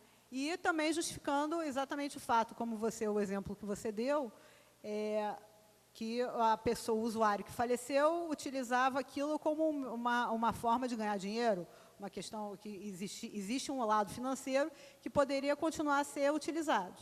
Mas, aí voltando, como não existe uma legislação que trata especificamente disso, a gente vai depender de uma decisão específica do Poder Judiciário. A gente vai voltar àquela questão da jurisprudência. Mas eu, particularmente, usaria como argumento o fato de se tratar de uma questão financeira que poderia continuar sendo aproveitada pelos herdeiros e usaria para justificar isso que se trataria de um contrato de adesão com o qual você sequer teve a oportunidade de discutir e concordar. Passar para o Arílio provocando também, e lembrando que, de repente, você pode ter, num Dropbox, que a gente está falando muito de redes sociais, mas trabalhos inacabados que estejam relacionados a uma empresa, por exemplo. Bom, eu vou fazer um questionamento a você, assim que você tentou perguntar sobre a adequação dos termos às leis, aquilo, de alguma forma, se aquilo é justo ou não. Ontem eu fui no restaurante e era a 10ª vez que eu ia nesse restaurante, lá no Veralves, lá perto de onde a Amélios é. E depois que você vai 10 vezes, a 11ª o almoço é de graça. Era a minha 10ª vez. Então, a próxima vez que eu for lá, vai ser de graça para mim um almoço. Imagina que acontece alguma coisa comigo e eu faleço. Você acha justo, de alguma forma, para aquela empresa que você vá no meu lugar e você almoce por mim de graça? Por que eu estou falando isso? Você pode, inclusive, responder. Você acha justo? Você almoçar de graça porque eu fui lá 10 vezes? Acha justo? Não sabemos. Eu acho que não saber... tem vários questionamentos para poder tomar uma decisão. Por que eu estou falando isso? Olhando como empresa, existe toda uma estratégia, por exemplo, de marketing para poder fazer aquele produto ser usado, adquirido pelas pessoas.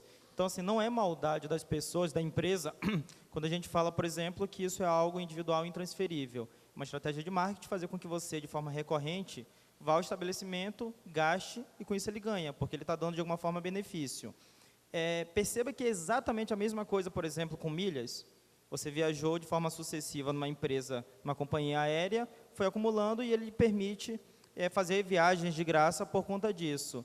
E imagina, você faleceu, alguém fala, ele viajou 10 vezes, a 11ª eu vou no lugar dele. É absolutamente a mesma coisa. Então, do ponto de vista de empresa, existe uma preocupação, obviamente, na saúde financeira da empresa, no negócio, que reflete exatamente nesses termos que normalmente as pessoas se questionam. Eu não estou dando dinheiro à pessoa, eu estou dando um benefício por conta de algo que ela fez em meu favor. Então, assim, eu não tenho a convicção de que é justo ou não, até porque não existe a lei, mas eu entendo muito o lado das empresas, até porque eu vivo essa realidade, porque nós investimos. Nem todos vão falecer, muitos vão lá a 11ª vez, e eu vou pagar um almoço, eu vou fornecer um almoço de graça, que vai, de alguma forma, cair no meu budget de investimento de marketing. Então, eu estou, de alguma forma, custeando aquilo, visando o crescimento da minha empresa. E se, por acaso, não é aquela pessoa que vai, eu, de alguma forma, acho, de alguma forma, preocupante para a saúde financeira da empresa, que alguém se sinta no direito de, na 10ª vez, ir por aquela. Eu tenho um cartãozinho aqui, eu sei que se eu passar o cartãozinho para qualquer pessoa, você pode ir lá amanhã e almoçar no meu lugar. Mas não é correto. A gente está fazendo algo que eticamente é incorreto. Não é legalmente errado, mas eticamente é incorreto, porque fui eu que ganhei aquilo dali, eu estaria passando para terceiro. Então, não sei, eu volto a dúvida para a comunidade, para a sociedade como um todo, porque tem o porquê. Normalmente eu vou me sentir lesado, porque é algo que eu quero, meu marido faleceu, as milhas e tudo mais, mas tem um outro lado, assim, tem empatia de olhar o outro lado e perceber o porquê daquilo, porque o programa não diz, eu estou lhe dando dinheiro, o dinheiro é seu e tudo mais. Ele fala, você tem pontos aqui que você pode resgatar, ao resgatar você tem uma passagem, a passagem é sua. A milha não, a milha é um benefício que você vai adquirir. Então, é muito questionável. Enquanto não tiver lei, é bem complicado. Oi. Então, com relação, eu acho que, obrigada pela pergunta, que me dá a oportunidade de esclarecer, né? Na verdade, o que eu queria colocar é a integração entre os sistemas e os bancos de dados do governo e, sobretudo, da Justiça Eleitoral com o cancelamento, uma vez que todos os documentos estarão juntos, né? CPF com título de eleitor e a biometria. E, no momento do falecimento, isso é informado, essa informação vai estar disponível para todos os sistemas de governo.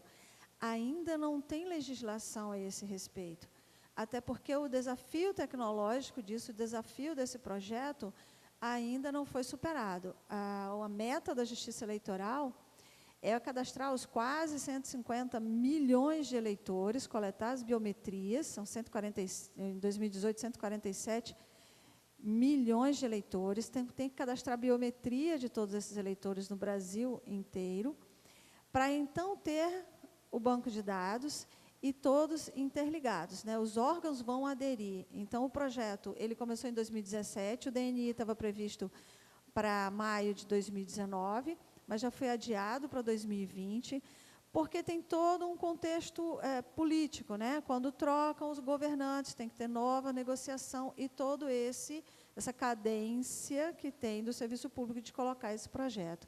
Então, na verdade, existirá a possibilidade técnica que, naturalmente, vai ter que ter, então, a legislação, que é o que a gente está falando, né? Existe a carência das leis.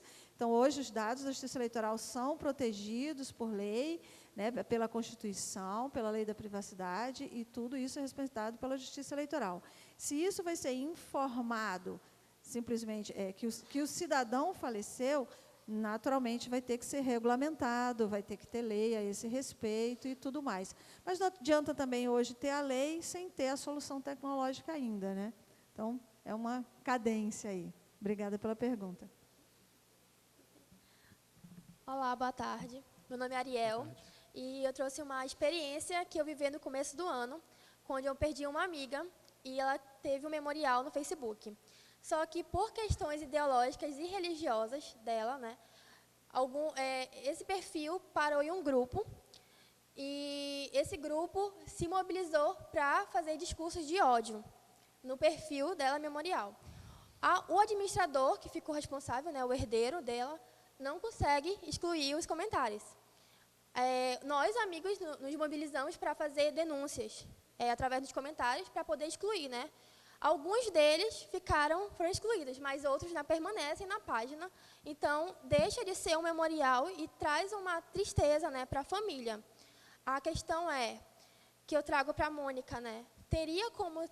Tem alguma lei que traz uma punição para esse tipo de pessoa que faça um discurso de ódio em um perfil e que nós sabemos que ela vai trazer outros discursos de ódio em outras páginas, ela terá um tipo de punição, no caso? Perfeito. Vou passar para a Mônica e provocar o Cristiano, que estuda a interação, né? Aí a gente vai fugir um pouquinho do legado digital e aí sim a gente já tem alguma legislação sobre a questão de discursos de ódio na internet. Já existe até delegacias especializadas em tratar esse tipo de crime. Tá? Inicialmente, o crime era enquadrado dentro do Código Penal, na legislação do Código Penal, que também é do século retrasado, né? Mas a legislação, nesse aspecto, já foi modernizada. Tá? Então, nesse caso, existe um rastreio. Eles conseguem identificar as pessoas, aí foge um pouco a minha alçada, porque de tecnologia, meu conhecimento é bem superficial, mas eu sei que eles conseguem rastrear o IP das pessoas e conseguem chegar a, efetivamente, quem está fazendo o discurso de ódio, e aí a pessoa é processada e ela pode sofrer inclusive pode ser penalizada com reclusão. Reclusão é cadeia. Tá? Então, nesse aspecto, a legislação já foi modernizada e já existe. Agora, existe também, até por conta da legislação do Marco Civil, pode ser encaminhada uma notificação à mídia, nesse caso seria o Facebook, né, que você mencionou, para solicitar que haja exclusão desses comentários.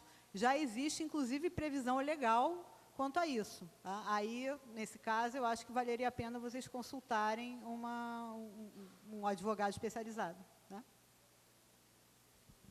Então, Ariel, essa é uma questão muito interessante. A gente fala que essa é uma das preocupações em memoriais, que é a preservação e o respeito ao falecido. A gente tem encarado isso nos nossos estudos, a gente está fazendo muito associação dos memoriais com memoriais físicos, que são os túmulos no mundo real. Nos cemitérios, os túmulos também são depredados, são roubados. Então, a gente tem feito um paralelo sobre isso e também estudado que não deveria ser uma solução de memorial ou tudo ou nada, porque dá um certo poder ao herdeiro, mas um poder limitado. Tem casos em que a família tinha até a senha e conseguia acessar e, de repente, a rede descobre que é um memorial, que a pessoa faleceu, e transforma num memorial e a família perde o acesso. E aí essas questões de privacidade vão intensificar ainda mais o ingerenciamento dessa conta virtual. Então, a gente tem trabalhado muito nessa perspectiva de espaço de homenagens, espaço de respeito, e esse seu depoimento é muito interessante. Eu até depois quero entender melhor e conhecer melhor esse caso, para a gente poder te ajudar ou dizer. O nosso grupo tem servido até como apoio a várias questões, de várias pessoas que inclusive recebem herança de redes sociais e não sabem o que fazer, porque não sabem como administrar aquele bem digital. Obrigado. A gente tem mais uma pergunta e depois tem perguntas da internet, não é isso? Então, você pode, por favor, se apresentar e fazer a sua pergunta? Bom, meu nome é Jean e a minha pergunta é para a Mônica. Caso a lei seja aprovada tendo como padrão o direito ao esquecimento e supondo que aconteça algum crime grave que termine com suspeito morto, como um assalto ou até mesmo um atentado terrorista, e que seja necessária uma investigação completa, o que seria priorizado? O direito ao esquecimento ou a segurança pública?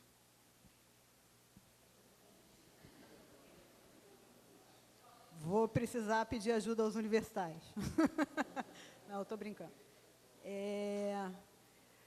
Olha, vai depender muito do caso concreto. Tá?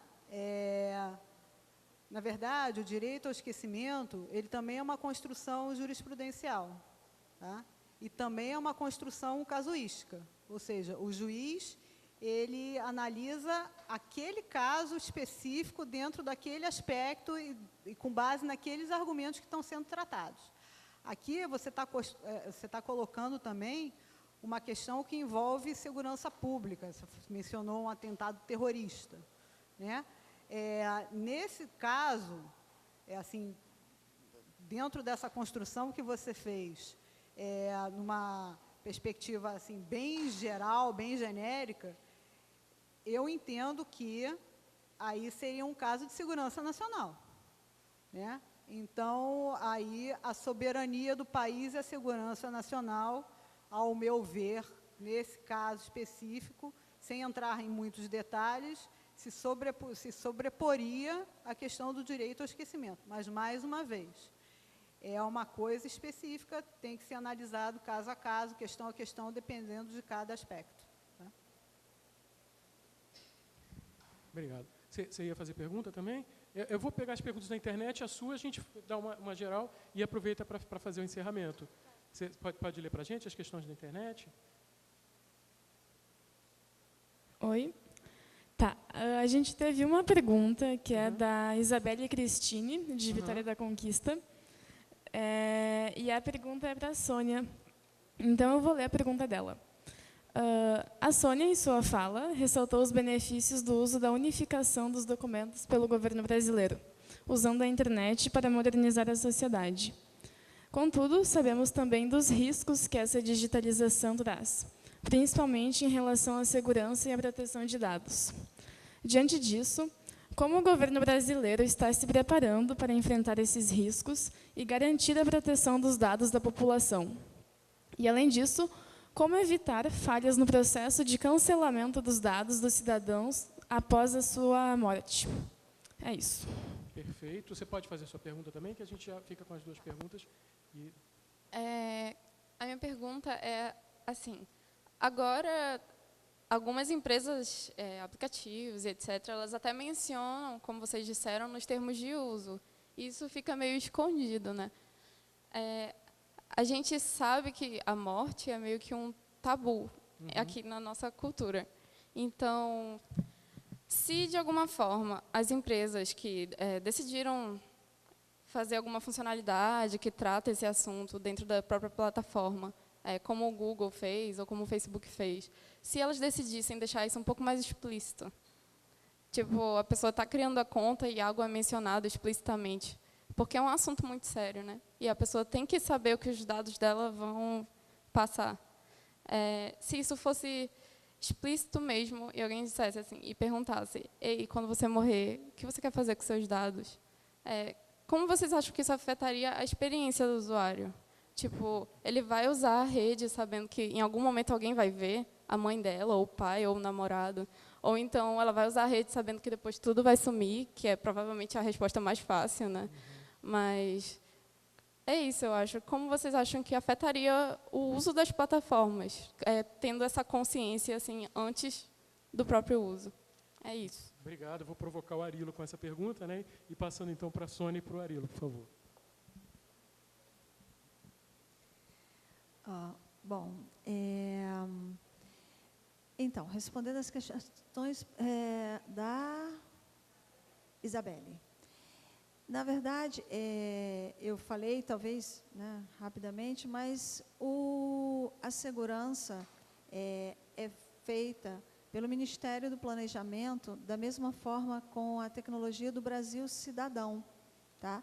Então, já tem a tecnologia de identificação hoje fornecida pelo Ministério do Planejamento. A Justiça Eleitoral está coletando as biometrias. E o cidadão, no DNI, ele vai ter que ir a um cartório eleitoral. É um aplicativo, não é o documento escaneado, é um aplicativo que ele vai ter que ir à Justiça Eleitoral para habilitar. E, naquele momento, vai ser validada a digital e a biometria dele. Então, vai ser um aplicativo validado pelo Justiça Eleitoral, juntamente com a segurança do Ministério do Planejamento, né?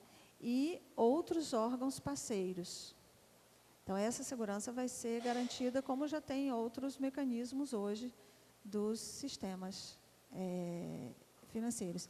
Ela pode conseguir mais detalhes, aqui na minha apresentação tem, né, no site do DNI, ele explica lá detalhadamente como que isso vai acontecer, né, como que é o projeto, todos esses detalhes.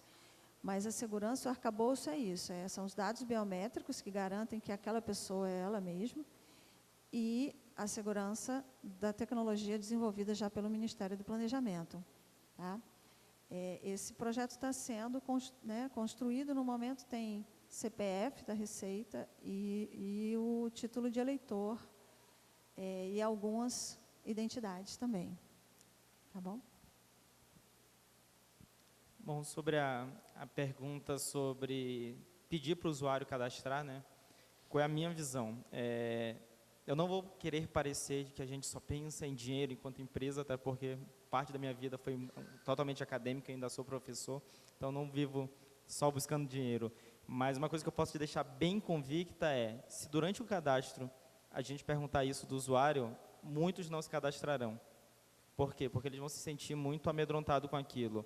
Para você ter uma ideia, se eu pedir um dado a mais seu, que talvez você se sinta incomodado em colocar, isso já tem um impacto no que a gente chama de funil de cadastro nas empresas. Então, se você perguntar, tudo bem, mas vai que você morre, você não quer colocar o contato aqui de quem vai ficar como herdeiro? Ele fala, opa, estou fora, vou sair daqui. Eu falo isso porque a gente perguntou algo como CPF, me dê seu CPF, muitos saem. Me fala a sua data de nascimento, muitos saem. Então, assim, se pedir um herdeiro, em caso você morra, muitos vão sair. Então, isso vai ter um impacto no volume de cadastro da empresa. Mas, bora assumir ainda assim que é importante, que de alguma forma a gente precisa fazer. A gente não pode forçar. Então, isso a gente não pode fazer de jeito nenhum. Ele é uma informação opcional da pessoa. Assim como é na vida fora do mundo digital. Você não é obrigado a fazer um testamento. Você pode fazer.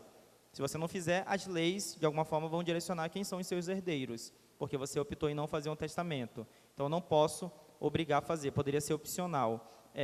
Mas percebe o seguinte, aqui, eu não lembro quem perguntou, eu acho que foi o Cristiano que perguntou, quem aqui já fez o cadastro do herdeiro na rede social? Foi você que perguntou?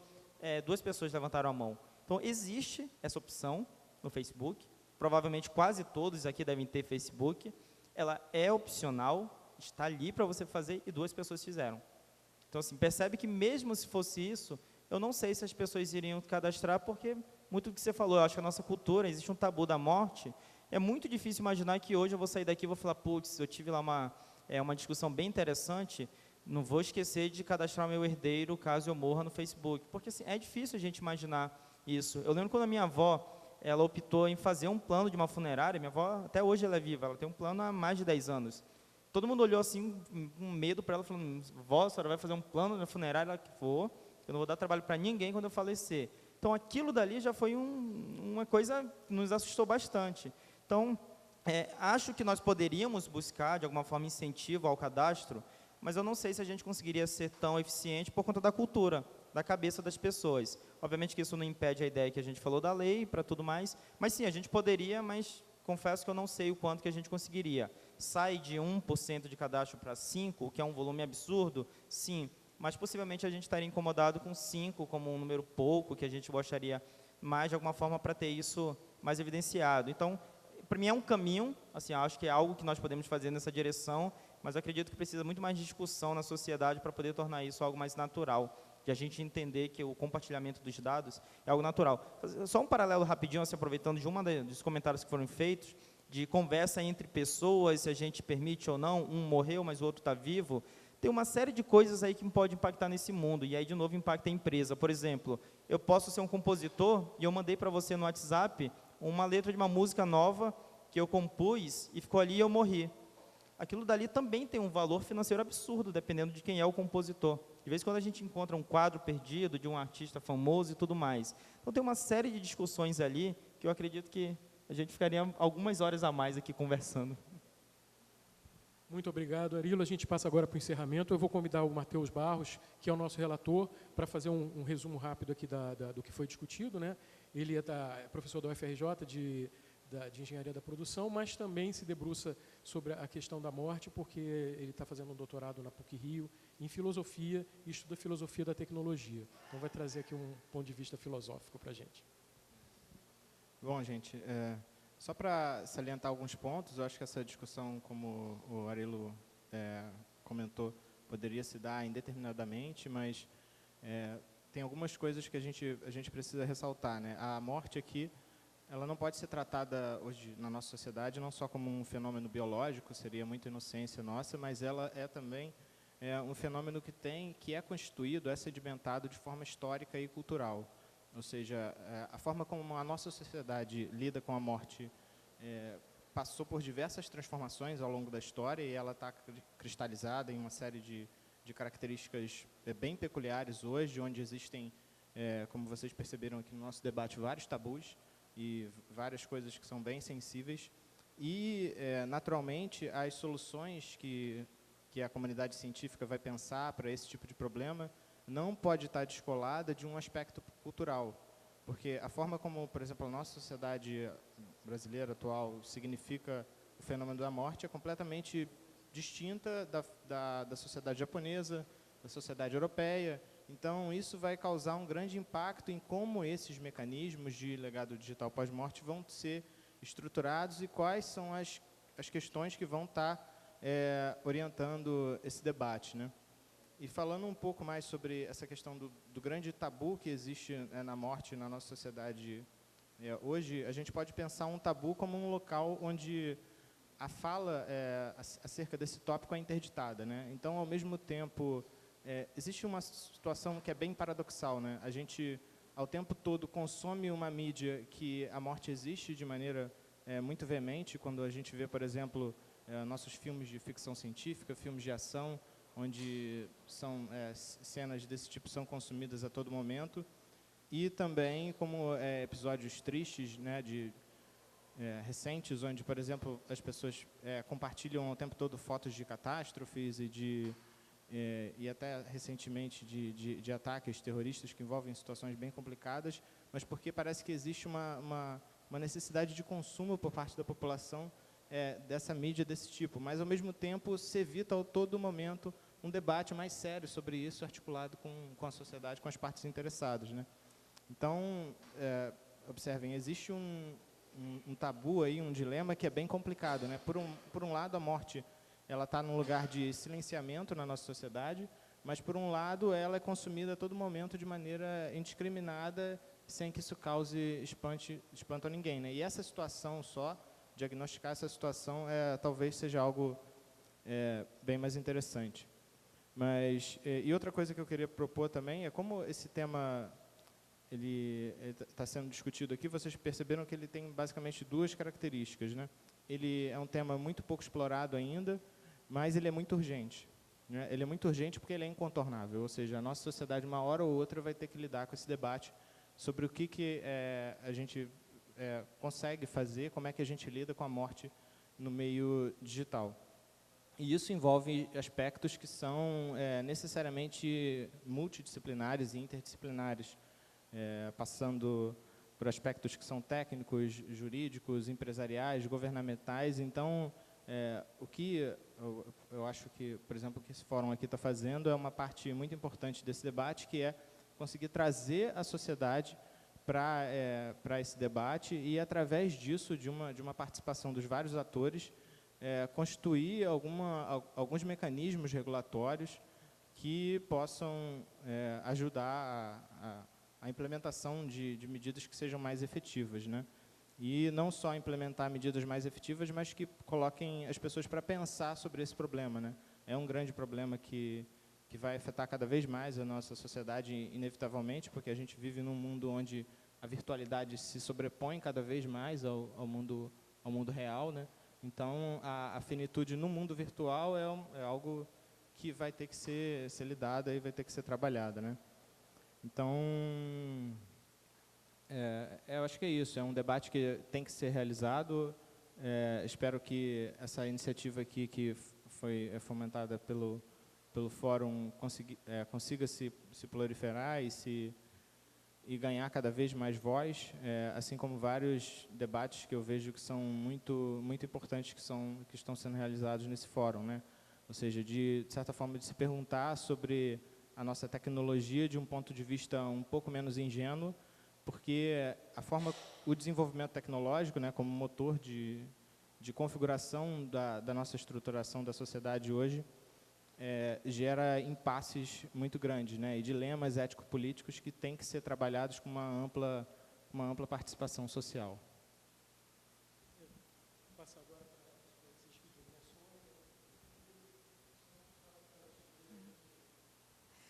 Boa tarde, muito obrigada a todos. Obrigada mais uma vez pela oportunidade, pelo que nos assistiram, pelas perguntas. E o debate pode ser um pouco difícil, né? Às vezes bastante difícil, mas é muito importante. A gente espera ter lançado alguns questionamentos e que esse pensamento continue para a gente realmente avançar com essa questão, como o Matheus falou, que é importante e urgente para ser feita, né? Mesmo difícil, a gente vai ter que construir isso aí. Obrigada mais uma vez, obrigada, Cristiano e o grupo, pela oportunidade. Bom, só agradecer por permitir, né, a voz da indústria, das empresas de tecnologia, né? Não represento todas, mas eu tenho a minha visão particular sobre o assunto. E trazer um pouco da empatia, né, de olhar um pouco para essas empresas como alguém que tenta, sim, fazer algo correto, mas é muito difícil tentar o correto quando não há uma direção, e aí cada um começa a correr meio que de forma desesperada, cada um para o lado, então ele gera todas essas complicações. E aí, reforçando a ideia desses debates, assim, para poder a gente formalizar algo e deixar essas decisões muito mais bem definidas. Por quê? Porque se isso não for feito, normalmente vai ser num momento muito emotivo que a gente vai precisar tomar decisões. E com emoção sempre é muito mais complicado. Então, assim, você perder um ente, você se sente injustiçado por uma série de coisas e aquilo não vai fazer bem de forma alguma. E aí, normalmente, cria-se vilões que, na verdade, eles não existem. Se a nossa falta de definição sobre como conviver na sociedade sobre um determinado tema gera toda essa complicação.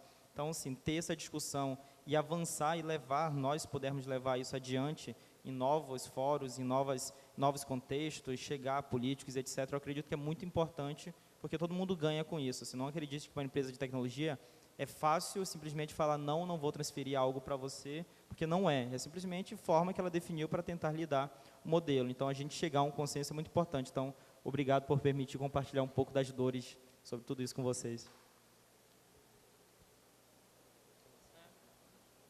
Não, só agradecer a oportunidade desse debate, né? Acho que é um debate muito rico e está longe de ser acabado. Agradecer, em nome do grupo aqui, a CGI, por ter propiciar esse tipo de ambiente e que a gente continue realizando esse debate aqui na medida do possível com todas as partes interessadas.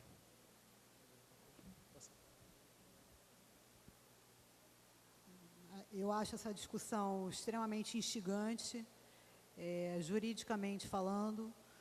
Eu acho que essa mesa aqui representa, em pequena escala, o que deveria ser feito em grande escala, para a gente conseguir chegar a uma solução, a um consenso quanto a essa questão. Nós temos aqui representantes de vários entes, a parte governamental, a parte empresarial, a parte técnica e o ponto de vista jurídico.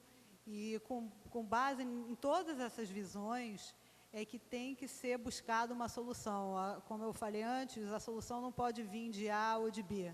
A solução tem que ser buscada em conjunto, porque só assim é que a gente vai conseguir chegar a um denominador comum que atenda, na medida do possível, da melhor forma ao que se busca, que é a segurança jurídica, no final das contas, e as partes poderem saber o que elas devem fazer, como elas devem fazer e de que forma, exatamente como já foi dito aqui, para fazer com que, durante um momento de dor e sofrimento, as partes ainda também não sejam obrigadas a tomar decisões que talvez não sejam as melhores e das quais talvez elas possam vir a se arrepender no futuro.